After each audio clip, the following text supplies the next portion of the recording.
네, 여러분 오늘도 예배당에 나오시느라 참 수고 많으셨습니다. 참 쉽지 않은 여름을 보내고 있습니다. 전국적으로 온열 질환자가 많이 생기고 심지어 죽는 사람들도 있다고 합니다. 이 밖에서 일하는 사람들은 정말 목숨을 걸고 일을 하고 있습니다. 이런 때는 잘 쉬어야 합니다. 여러분 자신도 잘 쉬시고 또 주변에 있는 분들이 폭염 때문에 다치지 않도록 잘 쉴 수 있도록 배려하며 살아가시면 좋겠습니다. 이 무더위에는 사람들이 소위 보양식을 많이 찾습니다. 이번 주간에 말복이 있는데요. 이런 복날에 특히 보양식을 많이 먹습니다. 옛날에는 특히 이 개고기를 참 많이 먹었습니다. 제가 30여 년 전에 그 신학교에 다닐 때 금호동에 있는 한 교회에서 파트타임 전도사로 일을 했었습니다. 그 교회에서 일을 시작한 날이 한여름이었습니다. 처음으로 이제 그 교회에 간 날에 교인 한 분이 저를 환영한다고 하시면서 저를 당신 집으로 초대해서 저에게 이 개고기 보양식을 대접해 주셨습니다. 근데 저는 그때까지 개고기를 한 번도 먹어본 적이 없었습니다. 그런데 그분이 준비한 그 개고기를 도무지 거절할 수가 없었습니다. 담임 목사가 부임한 것도 아니고 파트타임 교육전도사가 부임을 했는데 그렇게 손수 그런 개고기 보양식을 만들어 줄 거라고는 정말 상상도 하지 못했기 때문입니다. 너무나 감사해서 감사한 마음으로 그 개고기를 다 먹었습니다. 그날부터 개고기를 제가 자주 먹게 되었습니다. 어릴 적에 제 고향에서는 이 복날이 되면 개를 잡는 집이 참 많았습니다. 저희 집에서 기르는 개도 주로 여름에 세상을 떠났습니다. 이 개를 잡는 그 어른들은 잔치를 벌이는데 아이들은 그 옆에서 초상을 치릅니다. 그동안 정들었던 개하고 헤어져야 됐기 때문입니다. 어른들은 개고기를 먹으면서 힘이 난다고 하는데 그 옆에서 아이들은 정말 허탈하게 울었습니다. 그 친구처럼 지내던 개가 그 어른들 입속으로 들어가는 걸 보면서 어른들을 참 많이 원망했습니다. 그것이 제가 개고기를 먹지 않게 된 가장 중요한 큰 이유였습니다. 지난주 7일부터 개고기를 먹지 못하게 하는 법이 이제 시행되었습니다. 당장 먹지 못하는 건 아니고 3년 뒤 2027년부터는 이제 개고기를 먹을 수가 없습니다. 개고기를 먹지 못하게 하는 여러 가지 이유가 있겠지만 앞서 말씀드린 대로 정말 힘을 얻기 위해서 개고기를 먹는 사람들 옆에서 다른 사람들은 슬퍼하고 기운이 빠지기 때문입니다. 개고기를 먹지 못하게 하는 것에 대해 서운하게 생각하실 분도 있겠지만 이게 과학적으로 분석하면 개고기가 다른 고기보다 영양면에서 뛰어나다 이런 근거는 없다고 합니다. 개고기 대신에 다른 고기나 다른 음식으로 충분히 영양을 보충할 수 있으니까 너무 걱정할 필요는 없습니다. 우리 주변에는 개를 친구나 가족처럼 여기며 사는 사람들이 참 많습니다. 그런 사람들을 배려하고 사랑하는 마음으로 개고기와 이제 이별할 때가 된 것 같습니다. 사도 바울은 다른 사람이 마음에 상처를 입는다면 자신은 영원토록 고기를 먹지 않겠다라고 말했습니다. 그래서 우리의 식생활이 단지 우리 자신을 즐겁게 하고 힘차게 하는데 그치지 않고 다른 사람에게 힘을 주고 다른 사람을 살리는 그런 식생활이 되면 좋겠습니다. 오늘 주보에 나온 지구를 위한 행동 52주 이번 주간 실천 사항은 육식 줄이기입니다. 육식을 줄이면 고기를 덜 먹으면 그만큼 탄소 배출이 줄어들고 지구가 뜨거워지는 것을 막을 수가 있습니다.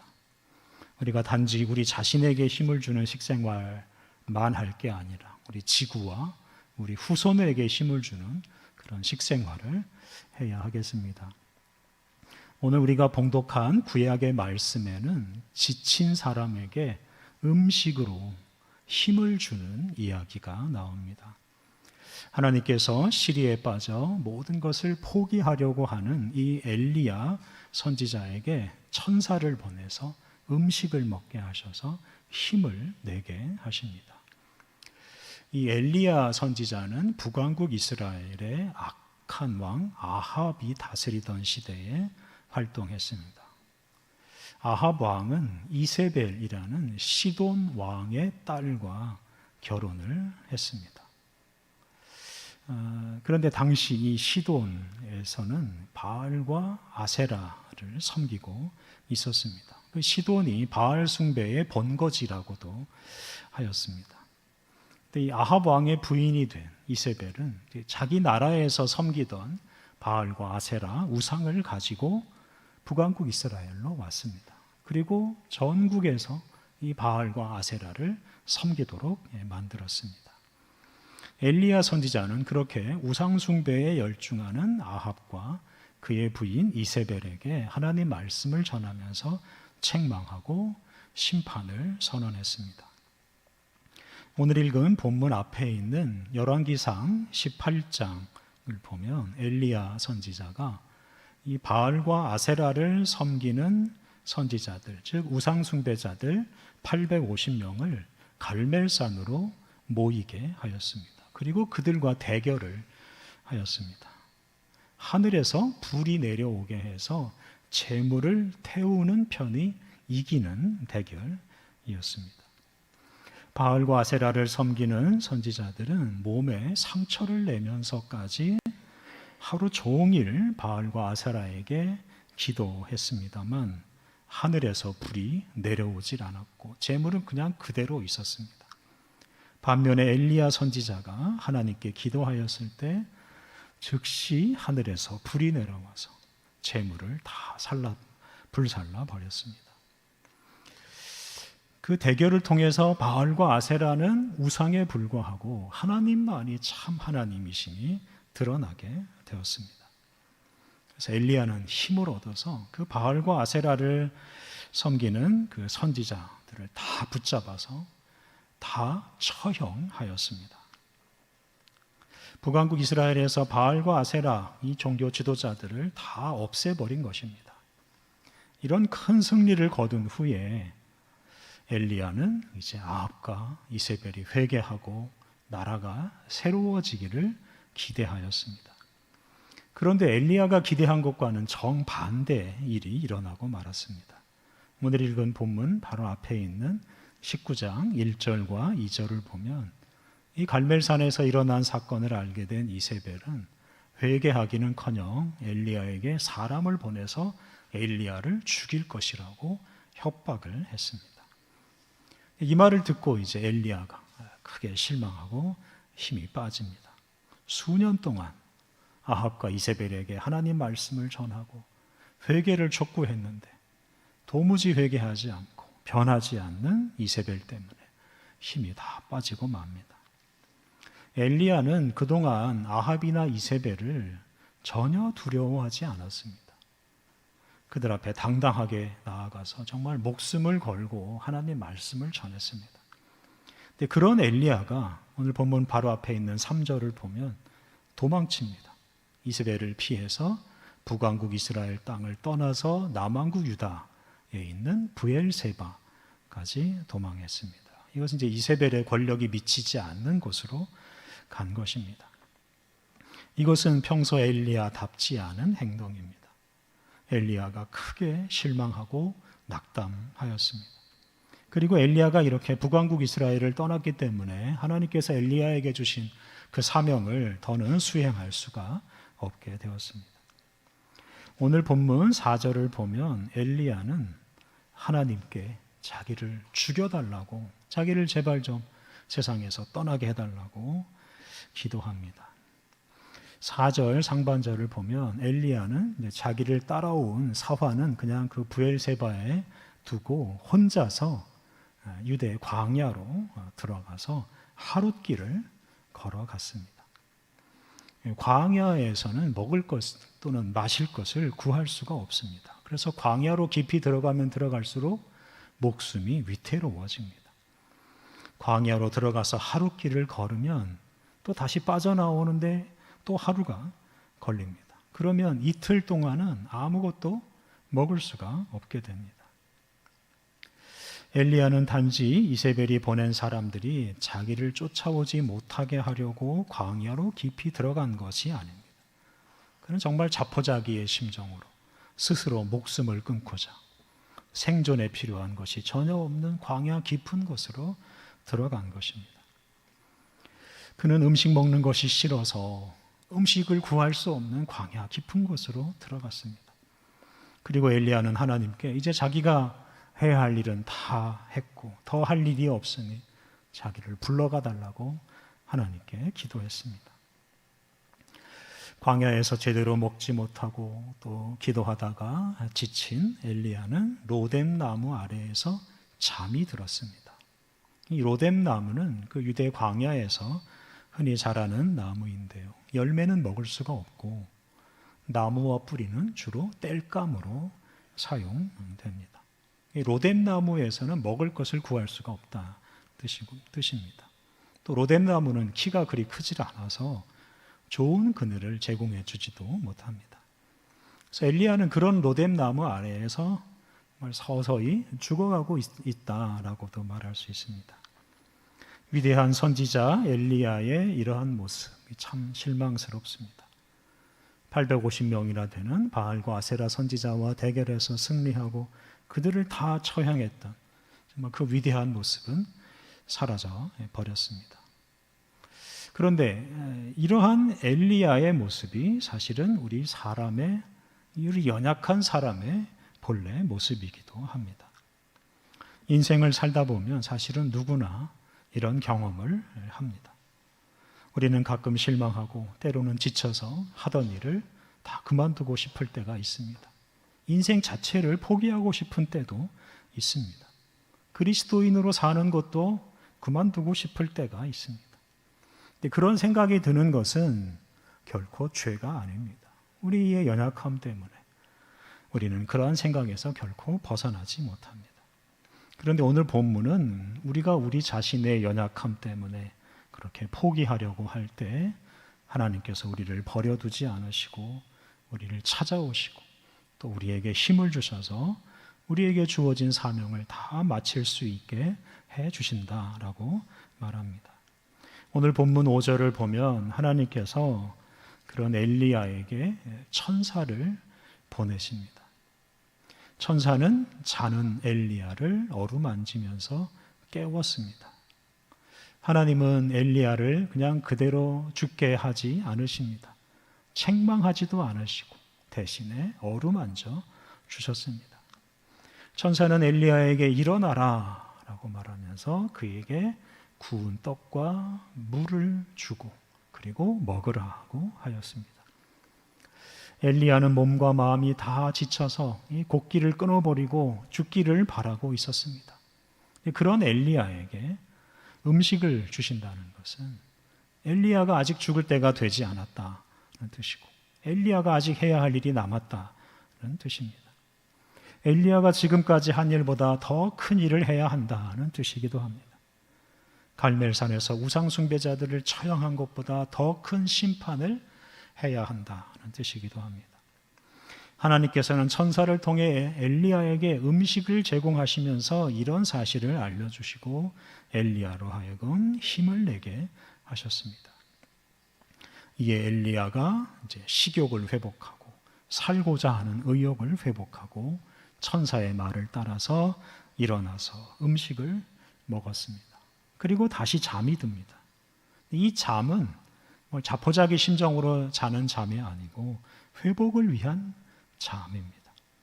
엘리야는 천사가 주는 음식을 먹고 또 충분히 잠을 자면서 몸과 마음을 다 회복합니다. 7절을 보면 음식을 먹고 잠든 엘리야를 천사가 다시 깨우면서 이렇게 말합니다. 일어나 먹으라. 네가 갈 길을 다 가지 못할까 하노라. 이 천사가 엘리야에게 다시 음식을 먹으라고 합니다. 천사는 엘리야가 충분한 음식을 먹게 하고 충분한 힘을 얻게 합니다. 그리고 엘리야에게 내가 갈 길을 다 가지 못할까 하노라 라고 말해 주었습니다. 오늘 우리가 첫 번째로 주목할 구절이 바로 이 구절입니다. 내가 갈 길을 다 가지 못할까 하노라. 이 말씀은 엘리야가 갈 길을 아직 다 가지 못했기 때문에 그 길을 끝까지 갈 수 있도록 도와주겠다는 뜻입니다.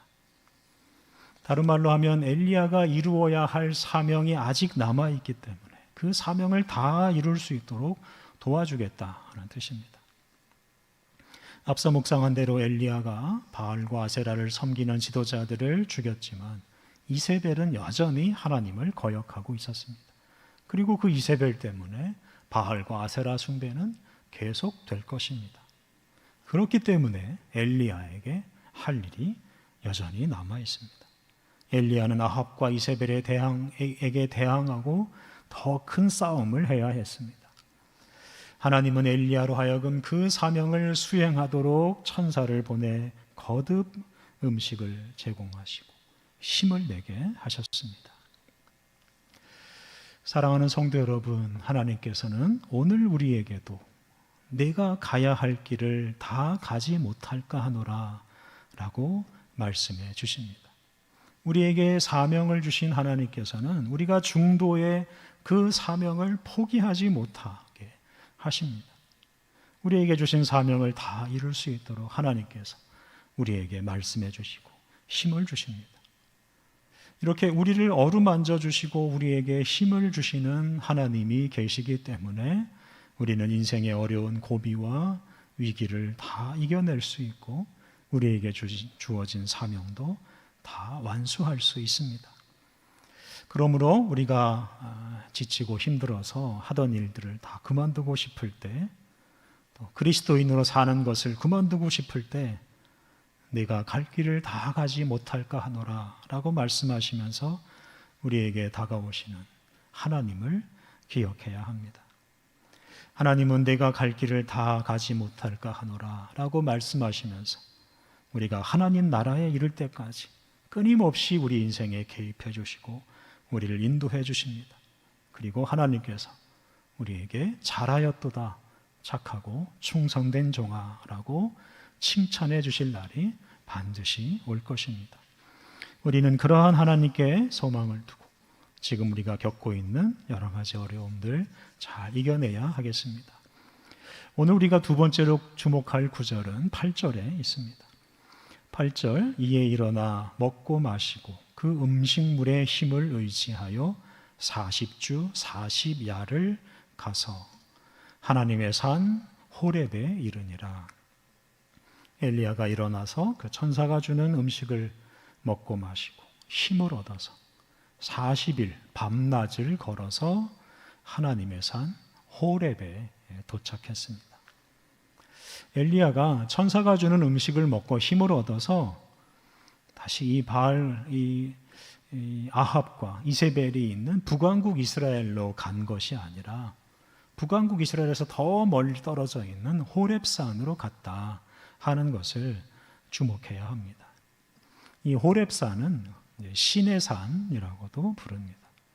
하나님은 그 신의 산 호렙산에서 모세를 만나서 모세를 이스라엘 민족의 지도자로 세우셨습니다. 또 애굽을 나온 이스라엘 민족을 이 신의 산 호렙산으로 이끄셔서 거기서 이스라엘 민족과 언약을 맺으시고 이스라엘 민족에게 율법을 주셨습니다. 이렇게 하나님께서 호렙산에서 모세와 이스라엘 민족을 만나 주셨기에 이 산을 하나님의 산이라고 부른 것입니다. 그렇다면 하나님께서 이렇게 지친 엘리야를 그 먼 호렙산까지 인도해 주신 그곳으로 가게 하신 이유가 무엇이겠습니까? 그것은 모세가 하나님을 만난 것처럼 엘리야로 하여금 하나님을 만나도록 하기 위함입니다. 하나님을 만나기 전에 모세는 겁이 많고 말도 어눌했습니다. 그는 또 자기를 믿지 않고 따르지 않는 이스라엘 민족에게 실망해서 애굽을 떠났고 애굽에 다시는 가지 않겠다고 결심했었습니다. 그런데 하나님을 만난 후에, 호렙산에서 하나님을 만난 후에 모세는 담대한 마음을 얻어서 당당하게 애굽 왕 바로에게 가서 이스라엘 민족을 보내라고 외쳤습니다. 그리고 애굽에 큰 재앙을 내리고 결국 이스라엘 민족을 이끌고 애굽을 나오게 되었습니다. 오늘 본문 뒤에 나오는 내용을 보면 이제 엘리야는 호렙산으로 갑니다. 그리고 가서 하나님을 만나고 하나님의 음성을 듣습니다. 그리고 큰 힘을 얻습니다. 그리고 아합과 이세벨이 있는 곳으로 돌아가서 그들과 다시 싸움을 시작합니다. 그리고 그 싸움은 아합과 이세벨뿐만 아니라 아합 가문 전체를 다 몰살할 때까지 계속합니다. 그래서 결국 아합 가문을 심판하시는 하나님의 뜻이 완전히 이루어지게 됩니다. 우리는 여기서 음식물이 주는 힘으로만은 하나님께서 우리에게 주신 사명을 다 이룰 수 없다 하는 것을 알 수 있습니다. 엘리야는 음식을 먹고 힘을 얻어서 호렙산으로 갔습니다. 그리고 그 호렙산에서 하나님을 만나서 아합과 이세벨과 다시 당당하게 싸울 수 있는 더 큰 힘을 얻게 되었습니다. 하나님은 우리 인생과 이 세상의 역사를 시작하게 하신 분입니다. 또 우리 인생과 이 세상의 역사를 사용해서 당신의 뜻을 이루십니다. 그렇기 때문에 우리가 하나님 앞에서 하나님 말씀에 귀를 기울일 때 우리 인생의 의미와 목표를 깨닫고 또 우리가 이루어야 할 사명도 깨닫고 우리 인생을 정말 바르고 또 힘차게 살아갈 수가 있습니다. 지치지 않고 포기하지 않고 하나님 나라를 향해 나아갈 수가 있습니다. 그러므로 우리가 단지 음식물을 먹어서 힘을 얻을 것이 아니라 음식물이 주는 그 힘으로 우리가 하나님 앞에 나아가기를 더 힘써야 합니다. 음식물이 주는 힘보다 하나님께서 주시는 힘을 더 귀하게 여겨야 합니다. 우리가 이렇게 매주 모여서 하나님을 찬양하며 하나님 말씀에 귀를 기울이며 살아가는 것이 정말 포기하지 않고 아름다운 인생을 힘차게 살아가는 큰 힘이 될 것입니다. 주보에 적힌 대로 오늘은 남북 평화통일 공동기도주일입니다. 남북의 교회뿐만 아니라 세계의 모든 교회가 오늘은 남북의 평화통일을 위해서 함께 기도합니다. 그런데 이 기도가 점점 약해지고 있습니다. 기도를 중단하는 사람들이 많아지고 있습니다.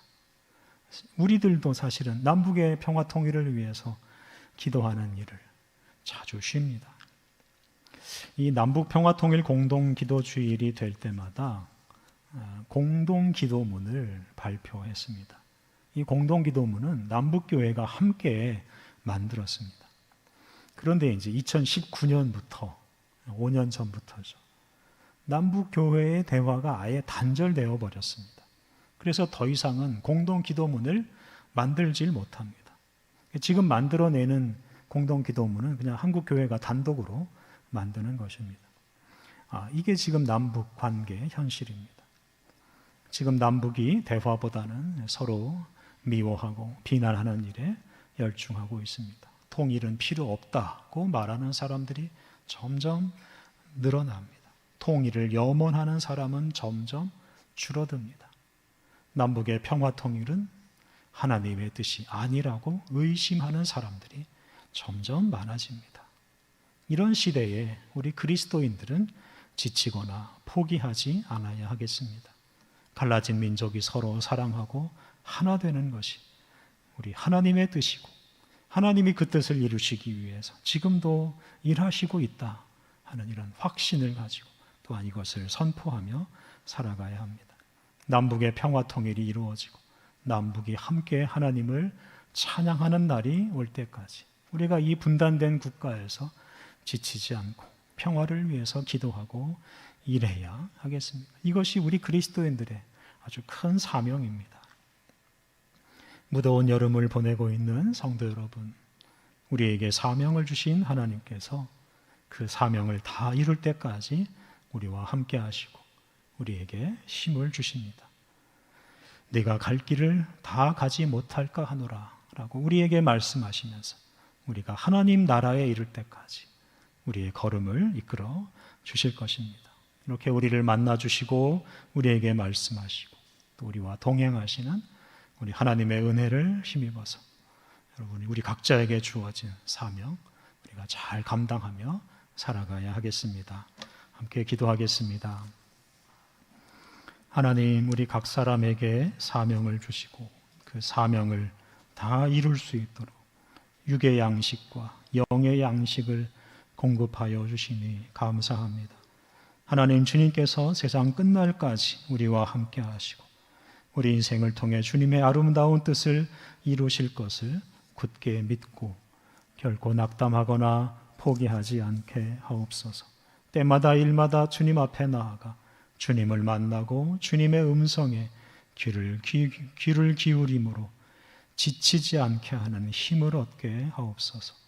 우리를 위해 생명을 내어주시기까지 우리를 사랑하신 예수님, 생명의 떡이신 예수님의 은총을 힘입어서 우리 인생의 어려운 고비와 위기를 잘 이겨내고 포기하지 않고 주님이 주신 사명을 따라 살아가게 하옵소서. 우리 주님 예수님의 이름으로 기도드립니다. 아멘.